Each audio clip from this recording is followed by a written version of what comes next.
Nonprofit governance. Nonprofit answers. Nonprofit board. Nonprofit management. Nonprofit marketing. Nonprofit resources. Welcome to Nonprofit Everything, the podcast where hosts Andy Shurick and Stacy Wedding answer your questions about all things nonprofit. Hey everybody, welcome to another episode of Nonprofit Everything. You may have heard a giggle from, or I don't know, I don't think Andy giggles, but you may have heard a chuckle, right? I'm a giggler, you're a chuckler, right? Yeah, I'll chuckle or snort.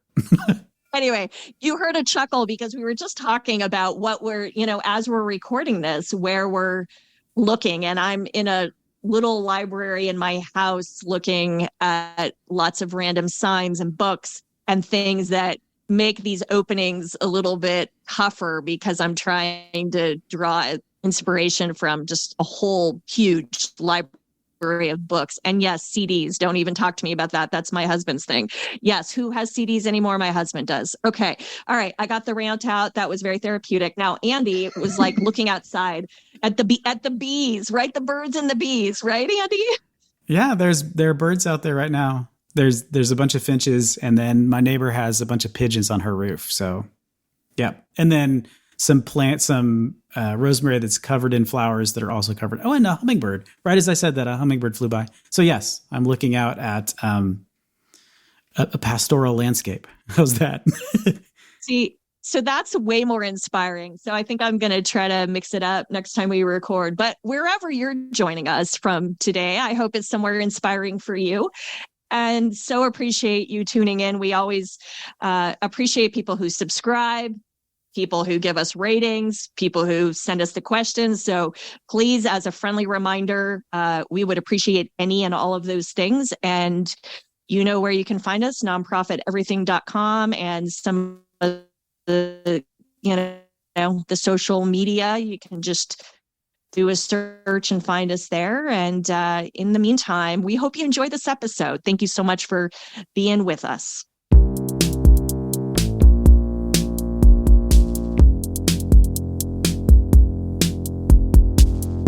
We struggle with getting much social media engagement. We've heard of other nonprofits using influencer campaigns.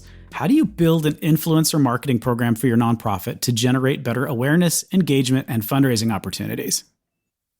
This is such a great question because it's something that I think is on a lot of people's minds these days. And social media certainly is not my strong suit. I will share what I've seen others do that I think is kind of cool. I don't know if it's the right strategy, so I think a guest expert could really help us out here. So sometimes you hear organizations who want the celebrity influencers, right? They want the huge names with the 100,000, million plus, whatever followers. They've got a huge following. And I think people get really lofty. How many times are you in a board meeting for a younger organization and the board's like, oh, well, so-and-so has their residency here or they're performing here. Like they can be our influencer or whatever. Like it's crazy stuff, right? So people have these pipe dreams. So, and what I think works better is to think about like what I've seen organizations do is find some of their key constituents. Like, do they have staff that they want to give some basic training to who can become their advocates in the field? And, everyone's kind of gets a primer so that it's not just, and I know there's pros and cons to this, like, right, dangers and risks with it as well, but have engaged staff, or maybe they've got existing fans, social media fans and followers that they reach out to and say, hey, like you always seem to like or comment on our stuff. We appreciate what you do to just sort of show your support. Can we enlist you as a volunteer, kind of one of our ambassadors that does this even more frequently and maybe more intentionally? So I've seen like outreach like that. And I've also seen really cool strategies where groups will do a brainstorm when they're serious about this, about what other related industries or, would someone who, whatever, is food blogger for like a food bank as an example, like, or someone who's a health blogger and cares about health related, like who are notables in outlying fields that really have a good following, but perhaps aren't the level of the big, like a Taylor Swift, whatever. She's on my mind because she just performed, but in Vegas, but whatever, like finding those people who have a following in their own kind of niche market, and then figuring out if there's a way to partner with them in some fashion to kind of bring them in. So that takes more work, strategy, time, and intention. And yet I think that's kind of a clever way. And it makes, sometimes those people feel really good because they're doing something for you. And you're also, helping expand your network through them. So those are a few that I've seen, but I can't wait to hear from an expert who does this professionally, because they may totally counter everything I just said. Tell me it's a bunch of hogwash. And with that, let's segue immediately to our guest expert.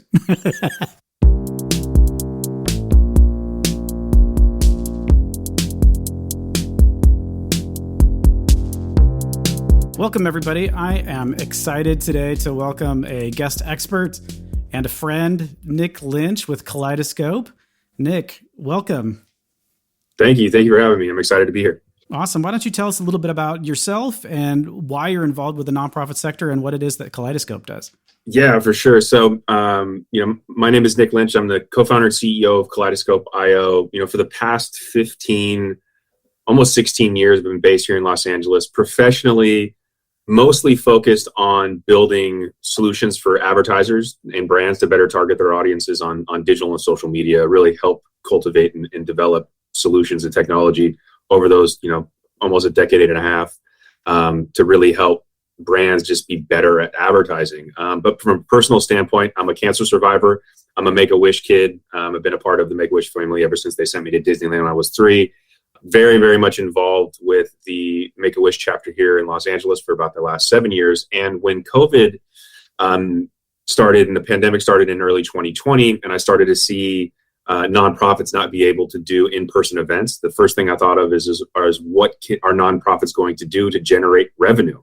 And being so close to the Make-A-Wish organization here and just sort of being as philanthropic as I can, sort of generally, the first thing I thought of is I knew that from a corporation and a brand perspective, corporate social responsibility, cause marketing, and all things being sort of a good corporate citizen were very much in demand from consumers. There were billion-dollar budgets that are being allocated by these brands to do good, essentially.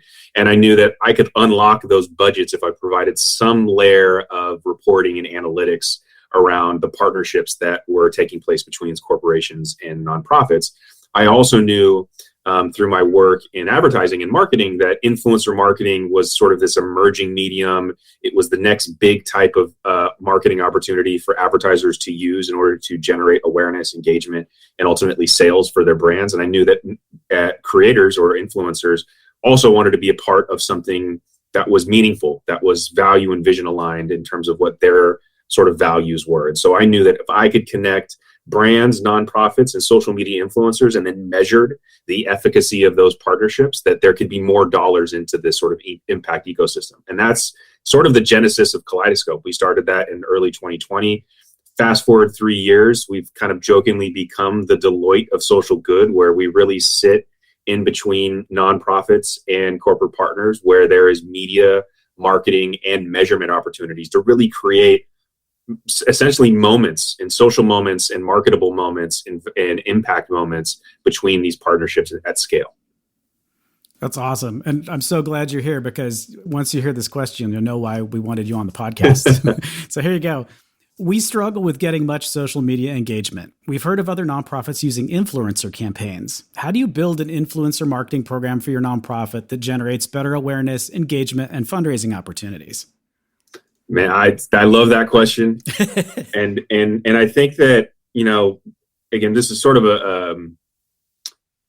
obviously a selfish answer because of the business we're in. But when I look at the work that I've done personally, even before we built Kaleidoscope, and now having been really entrenched in impact work and mission work, I fully believe that the core tenets of anything that a mission-driven organization does is either you have to be a great storyteller or you have to be a great community builder. And that's ultimately where everybody should start. Those are the basics, and I think they get overlooked constantly and all the time. It's really easy to think about the tactical pieces of, oh, like I need to make sure that I follow this Facebook algorithm or Instagram algorithm, or, you know, figure out all the tactical pieces of being really good at social media, which are important. But I think that if you were to take a step back and go, are we telling the right story to the right people in the right ways? And are we building community with value and vision aligned people? And are we able to do that at scale? And if you are able to look at those things at a high level and then apply that to influencer marketing, I feel like that is where you get real value. And what I mean by that is that when you look at influencer marketing as a whole, yes, it's a marketing tactic. Yes, it allows you to do better engagement, create better awareness, and ultimately drive funds. But I arguably would say that influencer marketing is the best way to storytell and to community build in this sort of vast, you know, digital ecosystem that we're in. And so I think that step one is if we can all look at our storytelling and our community building strategy and figure out how we can find like-minded people to help amplify that, that's the real value of influencer marketing. And really thinking through how can we start collecting and building and generating relationships and partnerships with influential people, with creators, with influencers, whatever the other terminology you want to call them, but really figure out how do we do that in a way that amplifies our storytelling and amplifies our community building opportunities. So for nonprofit listeners that may have absolutely no idea what you're talking about, like, can you tell us what we mean when we say influencer marketing for social media?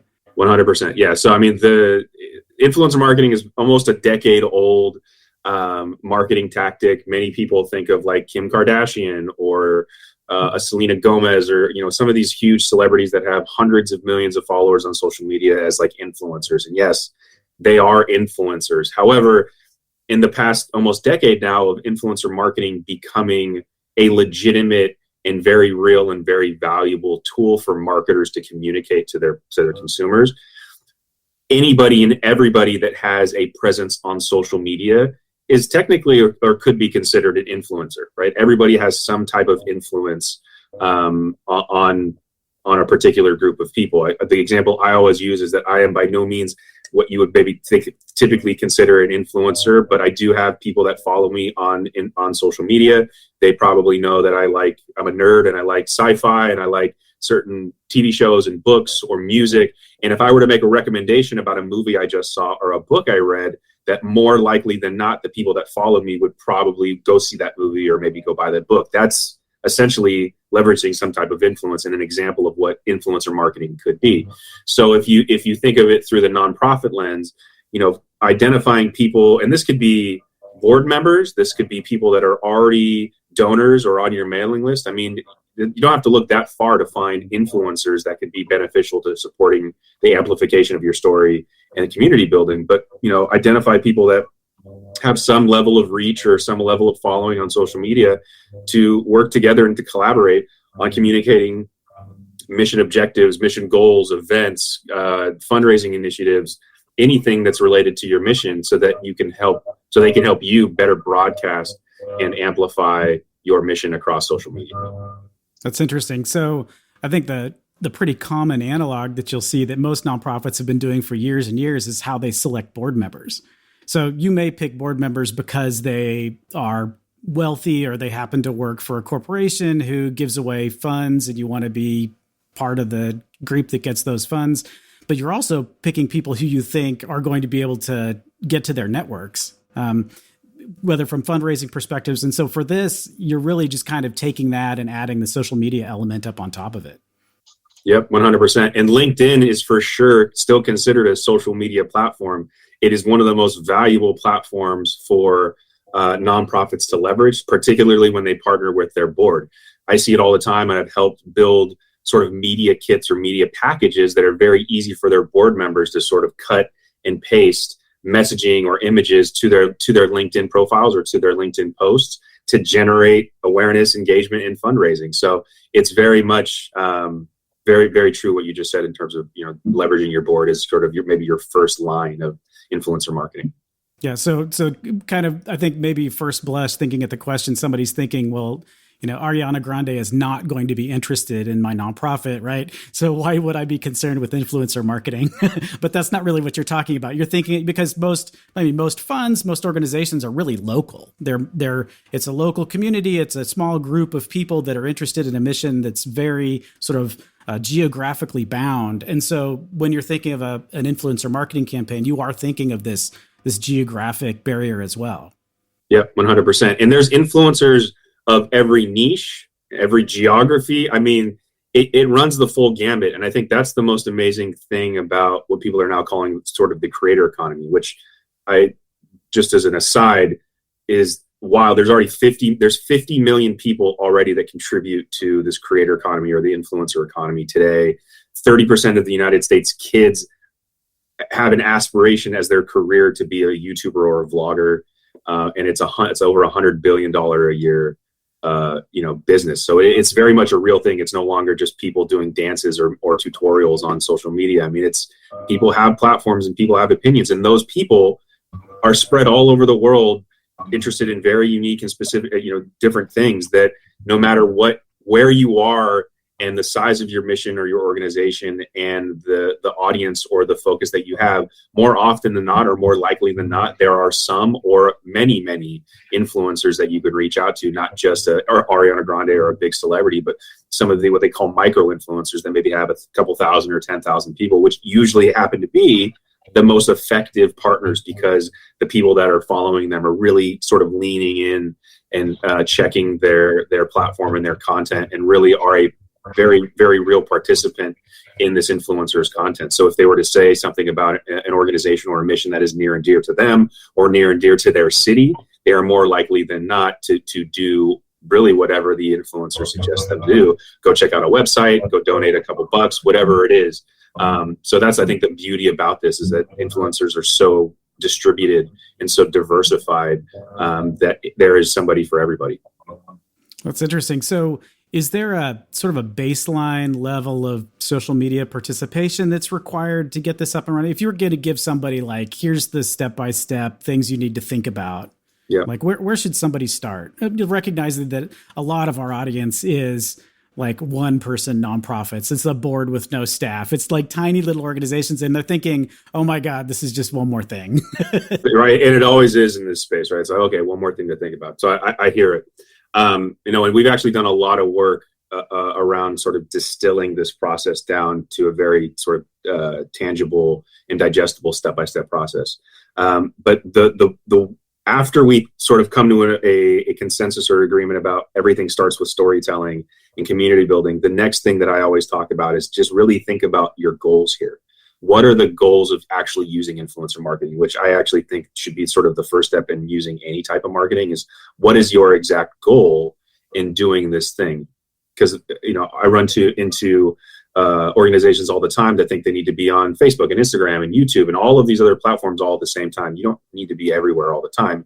You need to have a clear goal, and you need to be really, really good at that one goal on that one particular platform. So same goes for influencer marketing.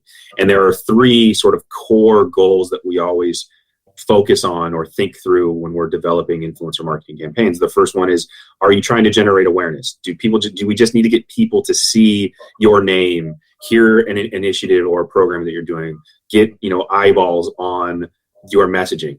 Do we just need people to be aware of who you are?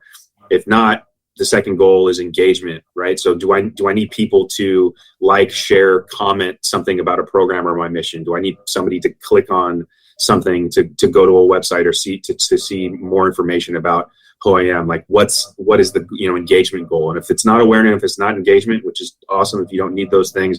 And the third one really is just a straight ahead sort of call to action, appeal, donate, or buy something.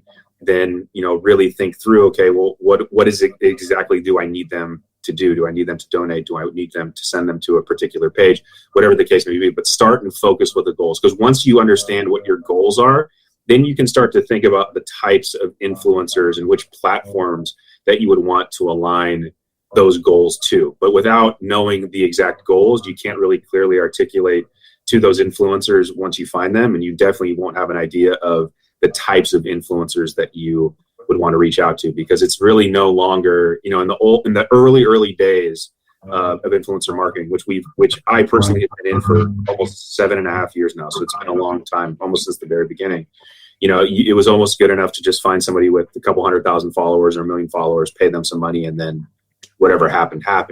Now you be very strategic about the kinds of influencers you use, how much of a following they have, how engaged people are with their content. And you can use those particular parameters to really start to, slot them or bucketize them into the types of goals that you're trying to achieve. So again, example of this would be, if all I want to do is have just a bunch of people be aware of whom I am and get as much reach as possible, then maybe go find some influencers with a couple 100,000 or 1 million followers that are aligned vision and value with your organization and your brand or your cause.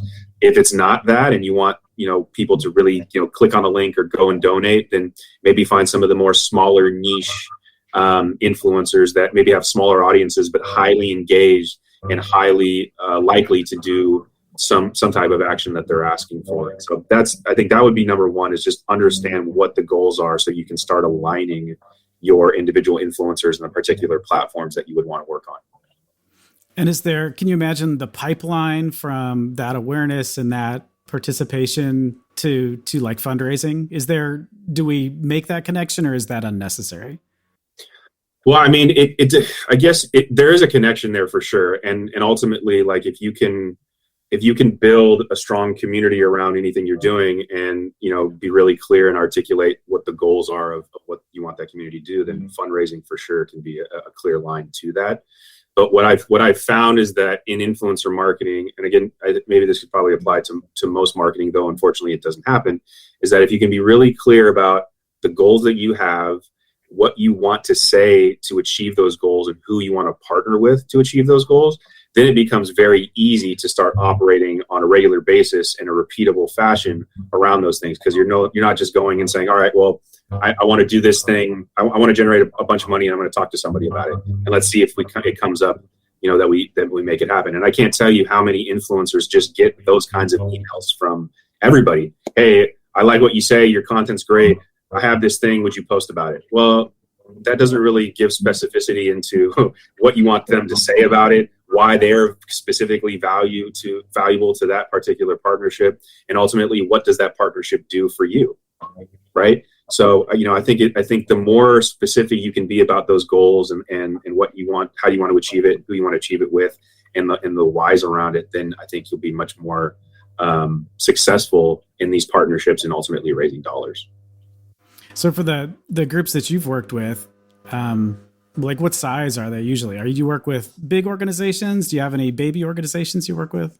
Yeah, I mean, we've worked with organizations of all shapes and sizes, and we've helped orchestrate campaigns that cost $0, and we've orchestrated campaigns that cost in the high 5 and high 6 figure campaigns. We've done the full gambit, and so the process works no matter what is the size and what is the budget ultimately, right? Because again, I think that if you can be really clear about what your goals are and align the people that have the parameters that would help you achieve it, it essentially is going to work. Because again, arguably, influencer marketing is the most valuable medium to communicate to the broadest group of people across social media, not just young people. But now, the demographics are so diverse across social media as a whole. It's just a great way to get maximum reach and diversity. So I think as long as you follow our process, doesn't matter what size you are or what budgets you have, ultimately you will achieve success slowly but surely. And do you have to, is it something like, one of the things that we know about direct mail acquisition campaigns is that you're sort of spending money, but that you don't expect anything back. And you need to continue working on it for years and years and years before there's any kind of payoff. Is this something that you really need to commit to a long-term process to see the benefits of it? Or is it something you can just like dump some money in and see what happens? It can be both, quite honestly. I think that again, I'm super biased because I've been in it for so long and in the business that we do. But influencer marketing can satisfy sort of the entire, what we call like the full market funnel, right? Not only the top funnel, which drives awareness, but ultimately the bottom funnel activity, which drives action, right? So you can use influencers in so many different ways that not only can help you generate leads and emails and the things that you would need to cultivate and some of the other existing marketing tactics that you're doing, but ultimately you can turn it on and ask somebody to help push a donation campaign and see dollars too. So it just depends. It ultimately really depends on, and I sound like a broken record, but ultimately it just depends on the goals that you have and how you want to leverage it. But influencer marketing is sort of that marketing Swiss Army knife that allows you to leverage it in so many different ways that you literally can turn it on and generate revenue, or you can turn it on and generate, emails, or you can turn it on and just generate a ton of eyeballs on your content. It just depends on, what tool in the Swiss Army knife you want to leverage at that time. So if a nonprofit was interested in something like this, what kind of budget would they be looking at to do something successfully? Yeah, for sure. So there's 4 ways that we suggest thinking about budgeting for influencer marketing. So 2 of them are free, or I guess mostly free, and then the other 2 do allocate some budget. So let's talk about the free ones first. Ultimately, if you have done your homework and you have articulated your goals and the messaging around those goals and have identified, influencers that you think would provide value, and you can clearly articulate why you think they would provide value. If you were to reach out to those influencers and ask them to do a donated post, having all of that research and communicate the hows and the what's and the why, so they feel like that you really understand why they would be valuable, you have a high likelihood that they would probably donate a post. One, not multiple, but you would most likely get a post. So I think just straight ahead getting to an ask is super important, as long as the ask is very specific and very clear that you have a well thought out reason why they should be a part of it. Not, obviously the alternative is, again, they have a high reach or they have lots of followers and you ask for a post. They'll probably ignore it. But if you are very intentional about your outreach and why, you have a high likelihood of getting something for free. So I think that's one way to think about it. The other way to think about it is a lot of organizations, when we do events or galas or corporate partnerships, there is in-kind donations, there's merch, there's apparel, right? There's all of these things that have been donated or have been created for the particular event.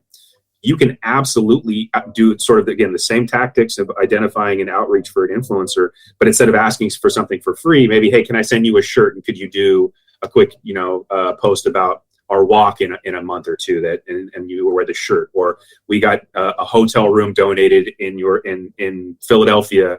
And since you're a big supporter of our causes in Philadelphia, we'd love to provide that, whatever it is, but you can barter with these influencers as well. And again, more than likely than not, if you've done your research and can communicate it, they will again donate something for free. So those I think are 2 ways that are often overlooked.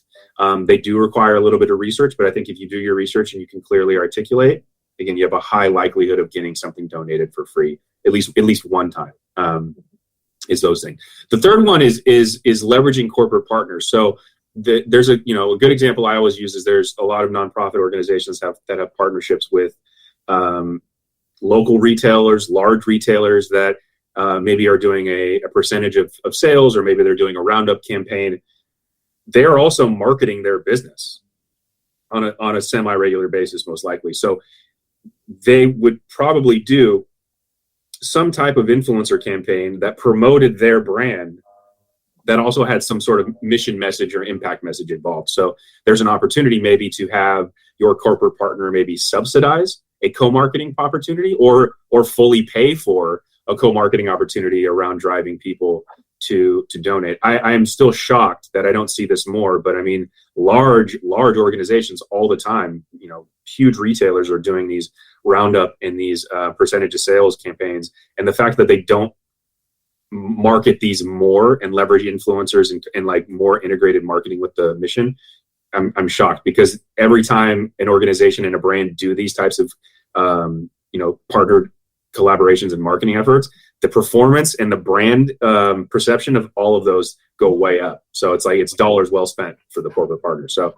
that is another instance where, again, either it could be free or almost free depending on the corporate partnership. The fourth piece obviously is then allocating some dollars to it.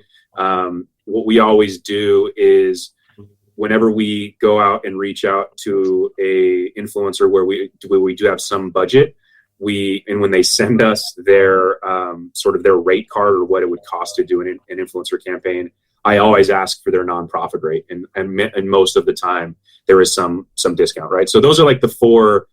When I think about budgeting, I mean, I've done campaigns, like I said, for free for $0, and I've had campaigns or posts donated, and I've done things that in the six-figure out. But I've used portions or all of those four different types of budgeting tactics to help, really drive costs down and increase performance. That's awesome. It makes a lot of sense too.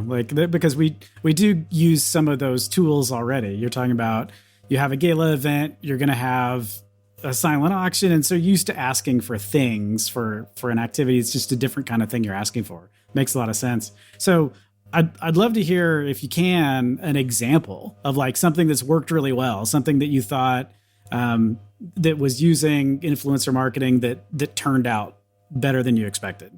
Yeah, no, my favorite one, I think, might be one of the first ones that we ever did as when we officially started Kaleidoscope. It was with an organization, a long-standing 100-year-plus organization.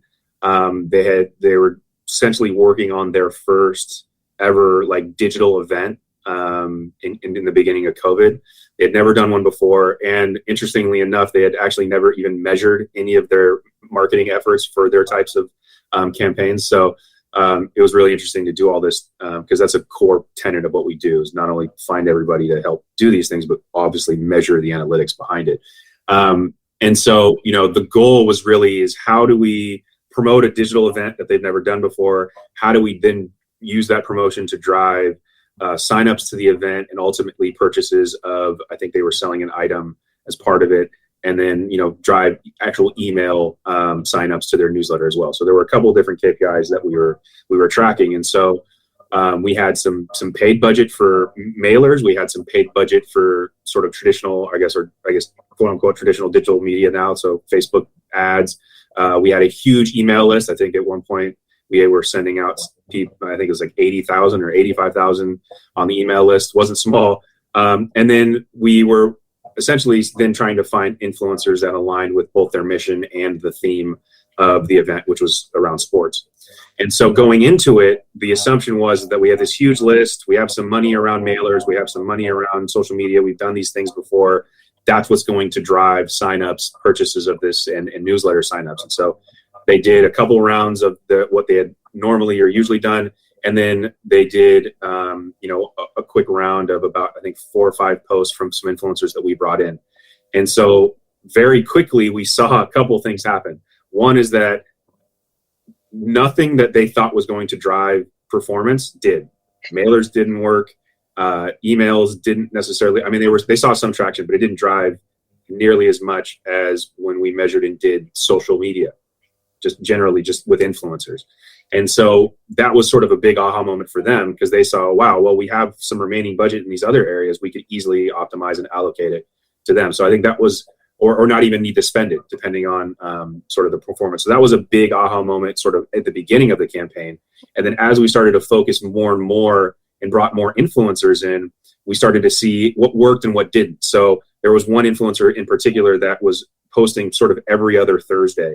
And the first few Thursdays, gangbusters. I mean, like hundreds of people to the new website, dozens and dozens of registrations and newsletter signups, and then some purchases too. So, I mean, we saw a direct correlation between that. And then the third Thursday that he posted, we didn't see nearly as much lift. And so we were kind of looking at why. And so we noticed that, okay, well, he didn't post on Instagram that time. He posted on Facebook. He didn't use certain imagery that he did in some of the other ones. And he was talking more about the specific event, not necessarily how it interwove with him personally. It was much more around like a direct appeal. So we took that as like, okay, interesting insight. Let's test this type of image on Instagram, because it seems to be his better performing platform, and make sure that the language that we use is a little bit more in line with some integration around his voice and his authenticity, not necessarily like, go to this website and sign up now. And performance was back up. And so over this entire process, we saw that influencers did a great job of doing what we wanted them to do. We saw that through data, that if we optimized which platforms we worked on and how we worked on those platforms, it drove even better results. And ultimately, at the end of the campaign, not only was their first ever digital event a success, which then they repeated and have repeated, and it's now going to be a formula for other chapters across the nation for them. But I mean, their cost ratios were way down because they measured what they did for each channel and were efficient that way. And I think they hit their fundraising goal by like 300% or something like that. So all because that they saw which channels of marketing were driving performance. They ultimately was influencer marketing, and ultimately figured out which types of messaging and which types of content over time drove the highest performance for them. It's so interesting. And I love that you can sort of pivot in the middle of it once you've seen what works and what doesn't work. So again, the corollary for like a direct mail campaign, like once it's out, it's out. There's no, if you learned anything, you get to use it a year from now when you're going to do your next campaign, right? And this is something where you can learn from it immediately and recorrect and turn that into whatever you need to turn it into. That's a great story. I love that. Well, Nick, thank you so much for joining us today. I think this was really, really interesting. We will put your contact information up in the show notes. So anybody who wants to reach out to Nick or needs to know more about Kaleidoscope.io, they can go there to get contact information. Thanks a lot, Nick. Awesome. Thanks for having me. I appreciate it.